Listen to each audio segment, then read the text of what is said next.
ಎಲ್ಲರಿಗೂ ನಮಸ್ಕಾರ. ರಿಯಾಸ್ ಕಿಚನ್ಗೆ ಸ್ವಾಗತ. ಇವತ್ತು ನಾವೊಂದು ಪತ್ರ ವಡೆ ಅಂತ ಅನ್ಬೋದು ನೀವು. ಇದು ಪತ್ರ ವಡೆಗೆ ಇದು ದೊಡ್ಡ ಎಲೆ ತಂದಿದ್ದೀನಿ ನಾನು. ಪತ್ರ ವಡೆ ಅಂಥೇಳಿ ಇದು ಇಷ್ಟು ದೊಡ್ಡ ಎಲೆ ನೋಡ್ಬೋದು ನೀವು. ಇದು ಪತ್ರ ವಡೆ ಮಾಡೋಕ್ಕಂತೆ ತಂದಿರೋ ಎಲೆ. ಇದನ್ನು ನಾನು ತೊಳೆದ್ಬಿಟ್ಟು ಒರೆಸ್ಕೊಂಡು ಇದನ್ನ ಮೇಲೆ ದೊಡ್ಡದಿದೆ ನೋಡ್ಬೋದು ನೀವು. ಇದು ಪತ್ರ ವಡೆ ಅಂತಂದರೆ ಕೆಸುವಿನ ಸೊಪ್ಪು ಅಂತಾರೆ. ಕೆಸುವಿನ ಸೊಪ್ಪು ಅಂತಾರೆ. ಮತ್ತು ಇದರೊಳಗೆ ಪತ್ರ ವಡೆ ಅಂತ ಮಾಡ್ತಾರೆ. ನಾನಿವತ್ತು ಒಂದು ಡಿಫ್ರೆಂಟ್ ಆದಂಥ ಪತ್ರ ವಡೆ ಮಾಡಿ ತೋರಿಸ್ತಾ ಇದ್ದೀನಿ. ಅದು ಸೊಪ್ಪನ್ನು ಬಳಸಿ. ಈ ಸೊಪ್ಪಿನಲ್ಲಿ ಒಂದೊಂದು ಸೊಪ್ಪು ಕೆರೆತ ಬರುತ್ತದೆ. ಇದು ನಮ್ಮದು ಕೆರೆತ ಇಲ್ಲ, ಇದು ಒಳ್ಳೆ ಸೊಪ್ಪಿದೆ. ಹಾಗಾಗಿ ನಾನು ಈ ಸೊಪ್ಪನ್ನು ಯೂಸ್ ಮಾಡ್ತಾ ಇದ್ದೀನಿ ನೋಡ್ಬೋದು. ಈಗ ನಾನು ಬೇಕಾಗುವ ಸಾಮಗ್ರಿಗಳು ನೋಡ್ಬೋದು ನೀವು. ಇಲ್ಲಿ ಇಟ್ಕೊಂಡಿರೋವಂಥದ್ದು ನೋಡ್ಬೋದು ನೀವು. ಈರುಳ್ಳಿ ನಮಗೆ ಮೀಡಿಯಮ್ ಸೈಜಿಂದು 2 ಈರುಳ್ಳಿ ಕಟ್ ಮಾಡ್ಕೊಂಡಿದ್ದೀನಿ. ಮತ್ತು ಇಲ್ಲಿ ಅಚ್ಕಾರದ ಪುಡಿ 1 ಟೇಬಲ್ ಸ್ಪೂನಷ್ಟು, 1 ಟೇಬಲ್ ಸ್ಪೂನಷ್ಟು ಉಪ್ಪನ್ನು ಇಟ್ಕೊಂಡಿದ್ದೀನಿ. ಮತ್ತು ಸ್ವಲ್ಪ ಹಿಂಗೆ ಬೇಕಾಗುತ್ತೆ, ಅದು ಇಟ್ಕೊಂಡಿದ್ದೀನಿ. ಧನಿಯಾ ಪುಡಿ ನೋಡ್ಬೋದು, ಇಲ್ಲಿ ಧನಿಯಾ ಪುಡಿ ಇದೆ. ಇದು ಆಮ್ಚೂರು ಪುಡಿ ಇದೆ. ಮ್ಯಾಂಗೋ ಮಾವಿನ ಹಣ್ಣಿದು ಮಾವಿನಕಾಯಿ ಒಣಗಿಸ್ಬಿಟ್ಟು ಈ ಥರ ಪುಡಿ ಮಾಡ್ತಾರೆ. ಈಗ ಆಮ್ಚೂರು ಪೌಡ್ರು ನಾವು ಇಟ್ಕೊಂಡಿದ್ದೇವೆ. ಇದು ಅರಿಶಿನ ಪುಡಿ ಇಟ್ಕೊಂಡಿದ್ದೀವಿ, ಸ್ವಲ್ಪ ಶುಂಠಿ ಮತ್ತು ಸ್ವಲ್ಪ ಬೆಳ್ಳುಳ್ಳಿ. ಇದು ಜೀರಿಗೆ ಒಂಚೂರು ಕುಟ್ಬಿಟ್ಟು ಇಟ್ಕೊಂಡಿದ್ದೀವಿ, ಹಾಕಕ್ಕೆ ಬೇಕಾಗುತ್ತೆ. ಇದು ನಮಗೆ ಅಡುಗೆ ಸೋಡಾ ಇದೆ, ಸೋಡಾ ಬೇಕಾಗುತ್ತೆ. ಮತ್ತು ಇಲ್ಲಿ ಒಂದೇ ಹಸಿಮೆಣ್ಸಿನ್ಕಾಯಿ ಇಟ್ಕೊಂಡಿದ್ದೀವಿ ನೋಡ್ಬೋದು ರೀ. ಈಗ ನಮಗೆ ಇವೆಲ್ಲ ಬೇಕಾಗೋ ಸಾಂಬಾರುಗಳು. ನಾವು ಕೆಲವೊಂದು ಸರ್ತಿ ಅವರು ಇದು ಅಕ್ಕಿ ನೆನೆಸ್ಬಿಟ್ಟು ಮಾಡ್ತಾರೆ. ನಾವಿವತ್ತು ಕಡಲೆ ಹಿಟ್ಟಿನಿಂದ ಮಾಡ್ತಾ ಇರೋವಂಥದ್ದು. ಇದು ತುಂಬ ಟೇಸ್ಟ್ ಆಗಿರುತ್ತೆ. ಮತ್ತು ಇದು ಔಷಧಿ ಗುಣಗಳು ತುಂಬ ಇರೋದ್ರಿಂದ ಹಾಗಾಗಿ ನಾವು ಇದನ್ನು ಸೆಲೆಕ್ಟ್ ಮಾಡ್ಕೊಂಡಿದ್ದೇವೆ.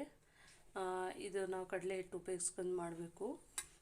ಇದಕ್ಕೆ ನಾವು ನೀರೇನು ಹಾಕೋಂಗಿಲ್ಲ. ನಾವು ಎಲ್ಲನೂ ಮಸಾಲೆಗಳನ್ನು ನಿಮಗೆ ಕುಟಾಣಿ ಕಲ್ಲು ಇರ್ತದೆ ನೋಡಿರಿ, ಅದರೊಳಗಾದ್ರೂ ನೀವು ಕುಟ್ಕೋಬೋದು. ನಮ್ಮ ಹತ್ರ ಅದು ಕುಟಾಣಿ ಕಲ್ಲಿಲ್ಲ ಅಂಥೇಳಿ ನಾನು ಈರುಳ್ಳಿ ಏನು ಇಟ್ಕೊಂಡಿದ್ದೀನಲ್ರಿ, ಈರುಳ್ಳಿ ಇದ್ರೊಳಗೆ ಹಾಕೋತಾ ಇದ್ದೀನಿ ನೋಡ್ಬೋದು ನೀವು. ಇದರೊಳಗೆ ಇಷ್ಟು ಈರುಳ್ಳಿ ಹಾಕೋತೀನಿ. ಇದು ಈರುಳ್ಳಿ ಫುಲ್ಲು ಫೈನ್ ಪೇಸ್ಟ್ ಮಾಡೋಂಗಿಲ್ಲ, ತರಿಯಾಗಿ ಮಾಡಬೇಕು. ಮತ್ತು ಶುಂಠಿಯನ್ನು ಹಾಕೋತಾ ಇದ್ದೀನಿ. ಶುಂಠಿ ಹಾಕೊಂಡೆ. ಇವಾಗ ಇದಕ್ಕೆ ಹಸಿಮೆಣ್ಸಿನ್ಕಾಯಿ ಹಾಕೋತಾ ಇದ್ದೀನಿ. ಈಗ ಒಂಚೂರು ರುಚಿಗೆ ತಕ್ಕಷ್ಟು ಉಪ್ಪನ್ನು ಹಾಕೋತಾ ಇದ್ದೀನಿ. ಇದಕ್ಕೆ ಉಪ್ಪನ್ನು ಹಾಕ್ಕೊಂಡ್ಬಿಟ್ಟು ನಾನು ತರಿಯಾಗಿ ಇನ್ನೊಂಚೂರು ಉಪ್ಪು ಇಟ್ಕೊಂಡಿದ್ದೀನಿ ರೀ. ಆಮೇಲೆ ಯಾವುದೇ ಆಗಲಿ ನಾವು ಉಪ್ಪು ಹಾಕಬೇಕಾದ್ರೆ ಚೂರು ನೋಡ್ಕೊಂಡು ಹಾಕಬೇಕು. ಒಂದೇ ಸರ್ತಿ ಹಾಕಿದ್ರೆ ಮತ್ತೆ ತೆಗಿಯೋಕ್ಕೆ ಬರೋದಿಲ್ಲ. ಹಾಗಾಗಿ ನಾನು ಇದನ್ನು ಇವಾಗ ಹಾಕಿದ್ದೇನೆ. ನಾನು ಇದನ್ನು ಮಿಕ್ಸಿ ಮಾಡ್ಕೊತೀನಿ ರೀ. ಈಗ ನಾವು ಮಿಕ್ಸಿ ಮಾಡ್ಕೊಳ್ಳೋಣ. ತರಿಯಾಗಿ ನಾವು ಇದನ್ನು ಮಿಕ್ಸಿ ಮಾಡ್ಕೋಬೇಕ್ರಿ. ಈಗ ನಾವು ಇದನ್ನು ಮಿಕ್ಸಿ ಮಾಡ್ಕೊಂಡಿದ್ದೇವೆ ರೀ ನೋಡ್ಬೋದು. ಇದು ಫುಲ್ಲು ಫೈನ್ ಪೇಸ್ಟ್ ಆಗೋದು ಬೇಡ, ಸ್ವಲ್ಪ ನಮಗೆ ತರಿಯಾಗಿರ್ಬೋದು. ಹಾಗಾಗಿ ನಿಮಗೆ ನಾನು ತೋರಿಸ್ತೀನಿ ನೋಡ್ಬೋದು ನೀವು. ಇಲ್ಲಿ ನೋಡ್ರಿ, ನಮಗೆ ಪೂರ್ತಿ ಇದು ನೈಸ್ ಪೇಸ್ಟ್ ಬೇಡ, ಈ ಥರ ಒಂಚೂರು ತರಿ ಇದ್ದರೆ ಸಾಕು. ನಾವು ಇದೇ ಒಂದು ಈರುಳ್ಳಿದಾಗೆ ನಾವು ಕಡಲೆ ಹಿಟ್ಟನ್ನು ಹಾಕಿ ಮತ್ತು ನಮ್ಮದು ಉಳಿದೆಲ್ಲ ಮಸಾಲವನ್ನು ಹಾಕಿ ಇದಕ್ಕೆ ಚೆನ್ನಾಗಿ ಮಿಕ್ಸ್ ಮಾಡ್ಕೊತೀವಿ. ಈಗ ನಾವು ಇದಕ್ಕೆ ಪೇಸ್ಟ್ ಮಾಡಿ ಇಟ್ಕೊಂಡಿದ್ದೇವಲ್ರಿ, ಎಲ್ಲ ಹಾಕೋತಾ ಇದ್ದೀನಿ. ನಮಗೆ ಇದು ಪೇಸ್ಟು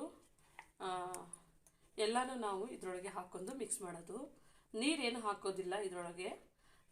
ಎಲ್ಲನೂ ಇದರೊಳಗೆ ನಾವು ಮಸಾಲ ಐಟಮ್ಗಳನ್ನು, ಇದಕ್ಕೆ ಬೇಕಾಗಿರುವಂಥ ಸಾಮಗ್ರಿಗಳನ್ನು ನಾವು ಇದರೊಳಗೆ ಹಾಕ್ಕೊಂಡು ಇವಾಗ ಮಿಕ್ಸ್ ಮಾಡ್ಕೊಳ್ಳೋಣ ಚೆನ್ನಾಗಿ. ಈಗ ನೋಡ್ಬೋದು ನೀವು, ನಾನು ಇದಕ್ಕೆ ಜೀರಿಗೆಯನ್ನು ಹಾಕೋತಾ ಇದ್ದೀನಿ ಮತ್ತು ಅರಿಶಿಣವನ್ನು ಹಾಕೋತಾ ಇದ್ದೀನಿ.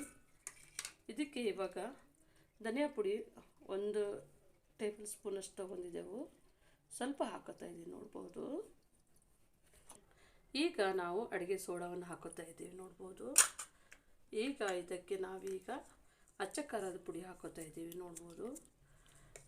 ಇವಾಗ ನಾವು ಇಟ್ಕೊಂಡಿದ್ದೇವಲ್ರಿ ಆಮ್ಚೂರು ಪೌಡ್ರ್ ಹಾಕೋತಾ ಇದ್ದೀನಿ. ಈಗ ನಾವು ಇದನ್ನು ಚೆನ್ನಾಗಿ ಮಿಕ್ಸ್ ಮಾಡೋಣ. ಈಗ ಇದನ್ನು ಚೆನ್ನಾಗಿ ಮಿಕ್ಸ್ ಮಾಡಿಕೊಂಡು ಈಗ ನಮಗೆ ಇದು ಸ್ಟಫಿಂಗ್ಗೆ ನಮಗೆ ಎಷ್ಟು ಹಿಡಿಯುತ್ತೋ ಅಷ್ಟು ನಾವು ಕಡಲೆ ಹಿಟ್ಟನ್ನು ಹಾಕೋತಾ ಇದ್ದೀವಿ. ನೋಡ್ಬೋದು, ಒಂದು ಚೂರೇ ನಾವು ಕಲಿಸ್ಕೊಂಡು ನಾವು ಹಾಕೋಬೇಕು.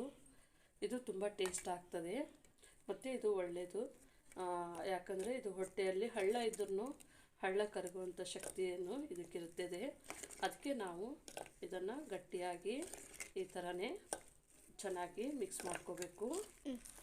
ನೀವೀಗ ನೋಡ್ಬೋದು ನಮ್ಮದು ಈ ಥರನೇ ಕಲಿಸ್ಕೊಂಡಿದ್ದೀವಿ ರೀ. ಇನ್ನೊಂದು ಚೂರು ಹಿಟ್ಟನ್ನು ಹಾಕೋತಾ ಇದ್ದೀನಿ, ಕಡಲೆ ಹಿಟ್ಟು. ಇದನ್ನು ಹಾಕ್ಕೊಂಡು ಚೆನ್ನಾಗಿ ಮಿಕ್ಸ್ ಮಾಡ್ತಾ ಹೋಗಬೇಕು. ನಾವು ಈರುಳ್ಳಿ ಹಾಕಿರ್ತೀವಲ್ರಿ, ಅದು ನೀರು ಬಿಡ್ತಾನೆ ಇರ್ತದೆ. ಹಾಗಾಗಿ ನಾವು ಚೆನ್ನಾಗಿ ಇದನ್ನು ಮಿಕ್ಸ್ ಮಾಡ್ತಾ ಹೋಗಬೇಕು. ಈಗ ನಾವು ಲಾಸ್ಟಿಗೆ ಒಂದು ಸ್ವಲ್ಪ ಹಿಂಗನ್ನು ಹಾಕ್ತಾ ಇದ್ದೇವೆ. ಇದು ಆಪ್ಷನ್ನು, ನೀವು ಬೇಕಿದ್ದರೆ ಹಾಕೋಬೋದು, ಇಲ್ಲಾಂದರೆ ಸ್ಕಿಪ್ ಮಾಡ್ಬೋದು. ನಾನು ಇದನ್ನು ಹಾಕಿ ಇವಾಗ ಚೆನ್ನಾಗಿ ಮಿಕ್ಸ್ ಮಾಡ್ತೀನಿ. ಈಗ ನಾವು ಹಾಕ್ಕೊಂಡು ಚೆನ್ನಾಗಿ ಮಿಕ್ಸ್ ಮಾಡ್ಕೊಂಡಿದ್ದೀವಿ ರೀ. ನಮಗೆ ಇದನ್ನು ಇದೇ ಕರೆಕ್ಟಾದಂಥ ಅಳತೆ, ಇದು ಕರೆಕ್ಟಾದಂಥ ಒಂದು ಇದೇ ಥರ ಹದ ಮಾಡಿಕೊಂಡು ನೀವು ಇಟ್ಕೊಳ್ಳಿ. ಇವಾಗ ನಾವು ಎಲೆಯನ್ನು ತೊಗೊಳ್ಳೋಣ. ಎಲೆಯನ್ನು ತೊಗೊಂಡ್ಬಿಟ್ರಿ, ಇದೇನಿರ್ತದಲ್ರಿ ನಾವು ಈ ಕಡೆದು ಕಟ್ ಮಾಡ್ಕೊತಾ ಇದ್ದೀವಿ. ಈಗ ನೋಡ್ಬೋದು ನಾನು ಇದನ್ನೆಲ್ಲ ತೆಗಿತಾ ಇದ್ದೀನಿ ರೀ. ತೆಗೆದು ಇದು 2 ಥರ ಭಾಗ ಮಾಡ್ಕೊತೀನಿ ನಾನು. ನೋಡ್ಬೋದು ನೀವು, ಚೆನ್ನಾಗಿ ಸುಲಭವಾಗಿ ಬರುತ್ತೆ. ಇದು ದೊಡ್ಡ ಎಲೆ ಇದೆ, ಹಾಗಾಗಿ ನಾನು ಇದನ್ನು ಎಷ್ಟು ಬೇಕೋ ಅಷ್ಟು ಕಟ್ ಮಾಡ್ಕೊತಾ ಇದ್ದೀನಿ. ನೋಡ್ಬೋದು ನೀವು, ಇದನ್ನು ಕಟ್ ಮಾಡ್ಕೊಂಡ್ಬಿಟ್ಟು ನಾನು ಇವಾಗ 2 ಭಾಗಗಳನ್ನು ಮಾಡ್ಕೊತಾ ಇದ್ದೀನಿ. ಇದು ಎಲೆಗಳು ಇದಾವಲ್ರಿ, ಇದನ್ನು ಈ ಥರ 2 ಭಾಗಗಳು ಮಾಡಿಕೊಂಡು ನಾನು ಇದನ್ನು ಈ ಥರನೇ ಕಟ್ ಮಾಡ್ಕೊತ ಹೋಗಬೇಕು. ಈಗ ನಾವು ಸ್ಟವನ್ನು ಆನ್ ಮಾಡ್ಕೊಂಡಿರ್ತೇವೆ. ನೋಡ್ಬೋದು ನೀವು, ಇವಾಗ ನಾವು ಸ್ವಲ್ಪ ಸ್ಲೋನೇ ಮಾಡ್ಕೋಬೋದು. ನೋಡ್ಬೋದು ನೀವು, ಇದನ್ನು ಈ ಥರ ನಾವು ಊರಿನಲ್ಲಿ ಇಟ್ಕೊಂಡು ಸ್ವಲ್ಪ ಬಿಸಿ ಮಾಡ್ಕೋಬೇಕು. ಈಗ ನಮ್ಮದು ಒಂದು ಬಿಸಿ ಮಾಡ್ಕೊಂಡು ಇಟ್ಕೊಂಡಿದ್ದೇವೆ. ನೋಡ್ಬೋದು ನೀವು, ನಾವು ಈಗ ಇನ್ನೊಂದು ಬಿಸಿ ಮಾಡ್ತಾ ಇದ್ದೀನಿ. ನೋಡ್ಬೋದು, ಈ ಥರನೇ ನಾವು ಕಲರ್ ಚೇಂಜ್ ಆಗುತ್ತೆ, ಎಲೆ ಕಲರು. ಇದು ನಮಗೆ ಫೋಲ್ಡ್ ಮಾಡೋಕ್ಕೆ ಮೆತ್ತಗೆ ಬರಬೇಕಂತೆ ಅನ್ನೋ ಸಂಬಂಧಾಗಿ ನಾವು ಇದನ್ನು ಈ ಥರ ಬಿಸಿ ಮಾಡ್ತಾ ಇದ್ದೀನಿ. ನೋಡ್ಬೋದು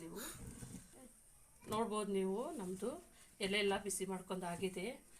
ಈಗ ನಾನು ಫುಲ್ ಎಲೆ ಎಲ್ಲ ಈ ಥರ ನೀವು ನೋಡ್ಬೋದು, ಎಲೆ ಸ್ವಲ್ಪ ಮೃದುವಾಗಿದೆ. ನೋಡ್ಬೋದು, ಆವಾಗ ಸ್ವಲ್ಪ ಗಟ್ಟಿಗಿತ್ತಲ್ರಿ. ಈ ಥರನೇ ನಮಗೆ ಬೇಕು. ನಾವೀಗ ಇದನ್ನು ಸ್ಟಫಿಂಗ್ ಮಾಡ್ಕೋಬೇಕು. ಈಗ ನೀವು ನೋಡ್ಬೋದು, ನಾನು ಇದಕ್ಕೆ ನಮ್ಮದು ಸ್ಟಫಿಂಗ್ ಏನಿದೆ ನೋಡ್ರಿ, ಇದನ್ನು ಈ ಥರ ಚೆನ್ನಾಗಿ ನಾನು ಫುಲ್ ಎಲೆಗೆಲ್ಲ ಹಚ್ಕೋತೀನಿ. ನೋಡ್ಬೋದು ನೀವು, ಇದನ್ನೇ ಈ ಥರ ಫುಲ್ ಎಲೆಗೆಲ್ಲ ಹಚ್ಕೋತಾ ಇದ್ದೀನಿ. ಈಗ ನೋಡ್ಬೋದು ನಾವು ಇದನ್ನು ಪೂರ್ತಿಯಾಗಿ ಹಚ್ಕೊಂಡಿದ್ದೇವೆ. ನಾನು ಈಗ ಇದ್ರ ಮೇಲೆ ಇಟ್ಟು ಇನ್ನೂ ನಾನು ಇದೇ ಥರನೇ ಈಗ ನೋಡ್ರಿ ಹೆಂಗೆ ಹಚ್ಕೊಂಡಿದ್ದೆವು ಅದೇ ಥರನೇ ಇನ್ನೊಂದು ಎಲೆ ಹಚ್ಕೋತೀನಿ. ನೋಡ್ಬೋದು ನೀವು, ನಾನು ಸ್ವಲ್ಪ ದಪ್ಪ ಹಚ್ಚಿದ್ದೇನೆ. ಇವಾಗ ನಾವು ಈ ಎಲೆಯನ್ನು ಸಹ ಈ ಥರನೇ ನಾವು ಫೋಲ್ಡ್ ಮಾಡಿಬಿಟ್ಟು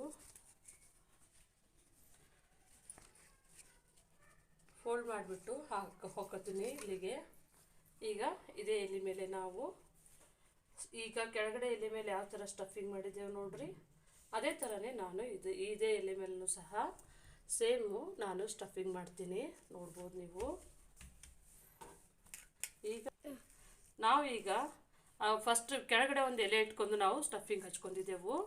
ಈಗ ನಾವು ಇದೇ ಎಲೆನ ಥರ ಈಗ ನಾವು ಅದೇ ಥರನೇ ರೀ ಎಲ್ಲ ಸ್ಟಫಿಂಗ್ನು ಹಚ್ಕೊಳ್ಳೋಣ. ಇದು ಹಚ್ಕೊಂಡು ನಾವು ಫೋಲ್ಡ್ ಮಾಡಬೇಕಾಗತ್ತೆ, ಅದಕ್ಕಾಗಿ ನಾವು ಈ ಥರ ಹಚ್ಕೊಳ್ಳೋದು. ನೋಡ್ಬೋದು ನಮ್ಮದು ಸ್ಟಫಿಂಗ್ ಎಲ್ಲ ಫುಲ್ ಕಂಪ್ಲೀಟ್ ಆಗಿದೆ. ಇವಾಗ ನಾವು ಇದನ್ನು ಫುಲ್ಲಾಗಿ ನಾವು ಫೋಲ್ಡ್ ಮಾಡಿ ಮಡಚಿಡ್ತೇವೆ. ನೋಡ್ಬೋದು ನಮ್ಮದು ಸ್ಟಫಿಂಗು ಫುಲ್ ನಾವು ಎಷ್ಟು ದೊಡ್ಡ ಎಲೆ ಮಾಡ್ಕೊಂಡಿದ್ದೀವಿ ನೋಡ್ರಿ, ಅಷ್ಟೇ ಎಲ್ಲ ಸ್ಟಫಿಂಗ್ ಮಾಡ್ಕೊಂಡಿದ್ದೇವೆ. ಇದನ್ನು ನಾವು ಹಬೆಯಲ್ಲಿ ಕೆಳಗಡೆ ನೀರು ಹಾಕಿ ಮೇಲ್ಗಡೆ ನೀರಿನ ಹಬೆಯಲ್ಲೇ ನಾವು ಇದನ್ನು ಚೆನ್ನಾಗಿ ಬೇಯಿಸ್ತೀವಿ. ನೀವು ನೋಡ್ಬೋದು ನಮ್ಮದು ಈ ಕಡೆ ನಾವು ಈ ಥರನೇ ಫೋಲ್ಡ್ ಮಾಡ್ತಾ ಇದ್ದೀವಿ. ಇದು ಫೋಲ್ಡು ತುಂಬ ಗಟ್ಟಿಗೂ ಇಲ್ಲ, ತುಂಬ ಲೂಸಾಗಿಯೂ ಇಲ್ಲ ರೀ. ನೋಡ್ಬೋದು ನೀವು ಇದೇ ಥರನೇ ನಾವು ಫೋಲ್ಡ್ ಮಾಡಿಬಿಟ್ಟು ಇದನ್ನು ನಾವು ಬೇಯಿಸೋಕ್ಕಿಡಬೇಕು. ನೋಡ್ಬೋದು ನಮ್ಮದು ಫೋಲ್ಡ್ ಈ ಥರ ಬರ್ತಾ ಇದೆ, ಈ ಥರ. ಈಗ ನೋಡ್ಬೋದು ನಮ್ಮದು ಸ್ಟಫಿಂಗ್ಗೆ ಆಗಿದೆ. ನಾನು ಇದರೊಳಗೆ ಒಂಚೂರು ಎಣ್ಣೆಯನ್ನು ಹಾಕ್ತಾ ಇದ್ದೀನಿ. ನೋಡ್ಬೋದು ನೀವು, ನಾನು ಒಂಚೂರು ಎಣ್ಣೆಯನ್ನು ಹಾಕಿಬಿಟ್ಟು ಇದನ್ನು ಈ ಥರ ನಾನು ಒಳಗಡೆನ ಒಂಚೂರು ಎಣ್ಣೆ ಹಾಕೋತಾ ಇದ್ದೀನಿ. ನೋಡ್ಬೋದು ನೀವು. ಈಗ ನಮ್ಮದು ಸ್ಟಫಿಂಗ್ ಎಲ್ಲ ಆಗಿದೆ, ಎಣ್ಣೆ ಎಲ್ಲ ಹಚ್ಕೊಂಡು ಆಗಿದೆ. ನೋಡ್ಬೋದು ನೀವು. ನಾನು ಇದನ್ನೇ ಇವಾಗ ಇಲ್ಲಿ ಕೆಳಗಡೆ ಮೇಲ್ಗಡೆ ಎಣ್ಣೆನ ಹಚ್ಕೊತಾ ಇದ್ದೀನಿ. ಈಗ ನೋಡ್ಬೋದು ನಾವು ರೋಲ್ ಮಾಡಿ ಇಟ್ಕೊಂಡಿದ್ದೇವೆ. ಈಗ ನಾನು ಇದನ್ನು ಹಬೆಯಲ್ಲಿ ಬೇಯಿಸ್ತೀನಿ. ಈಗ ನೀವು ನೋಡ್ಬೋದು ನಾನು ನೀರನ್ನು ಬಿಸಿಗಿಟ್ಕೊಂಡಿದ್ದೇನೆ. ಇವಾಗ ನಾವು ಇದನ್ನು ಇದ್ರ ಮೇಲೆ ಇಟ್ಕೊಳ್ತೀವಿ. ನೋಡ್ಬೋದು ನೀವು. ನಾನು ಈಗ ಇದನ್ನು ಇದರೊಳಗೆ ಇಟ್ಕೊಂಡು ಹಬೆಯಲ್ಲಿ ಬೇಯಿಸ್ತೀನಿ. ಈಗ ನೋಡ್ಬೋದ್ರಿ ನೀರು ಬಿಸಿ ಆಗಿದೆ.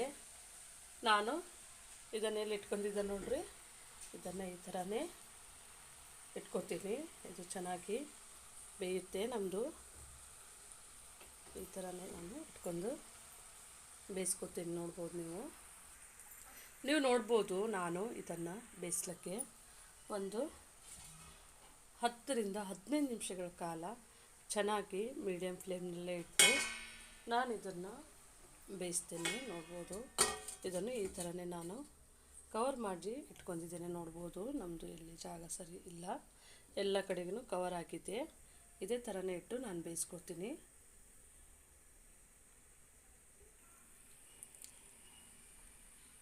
ಈಗ ನೀವು ನೋಡ್ಬೋದು 10 ನಿಮಿಷಗಳ ಕಾಲ ಬೆಂದಿದೆ.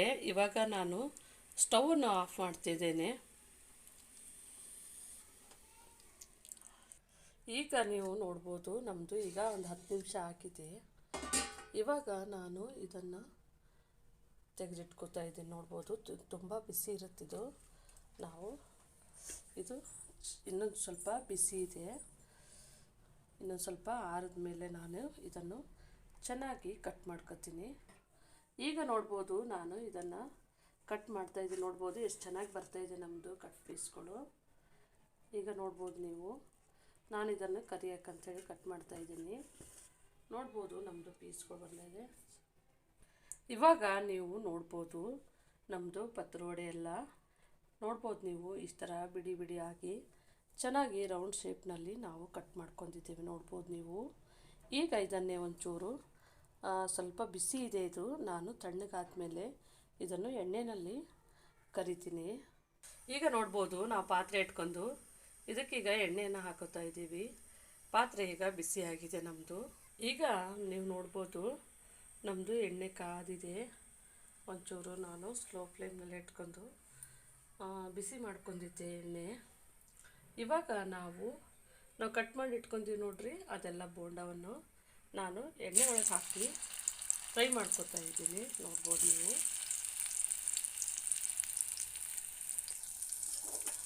ಇದನ್ನು ನಾನು 2 ಸೈಡ್ ಮಾಡಿ ಈ ಥರ ಮಾಡಿಬಿಟ್ಟು ಫ್ರೈ ಮಾಡ್ಕೊತಾ ಇದ್ದೀನಿ.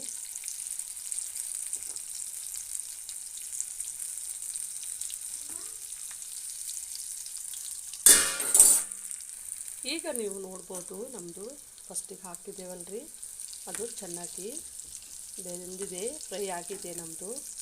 ಇವಾಗ ನಾನು ನೋಡ್ರಿ ಕಲರ್ ಕೂಡ ಚೇಂಜ್ ಆಗಿದೆ. ಇವಾಗ ನಾನು ಇದನ್ನು ತಟ್ಟೆಗೆ ಟ್ರಾನ್ಸ್ಫರ್ ಮಾಡ್ಕೊತಾ ಇದ್ದೇನೆ. ಮತ್ತು ನಾವು ಫಸ್ಟಿಗೆ ಹಾಕಿದ್ದೆ ನೋಡ್ರಿ, ಇದು ಇವಾಗ ಫ್ರೈ ಆಗಿದೆ. ನಾನು ಇದನ್ನು ಸಹ ಇವಾಗ ತಟ್ಟೆಗೆ ಹಾಕ್ಕೊಂಡು ತೆಗೆದಿಟ್ಕೊತಾ ಇದ್ದೀನಿ. ನೋಡ್ಬೋದು ಇದೆಲ್ಲ ಎಣ್ಣೆ ಹೋದ ತಕ್ಷಣವೇ ನಾನು ತೆಗೆದಿಟ್ಕೊತೀನಿ.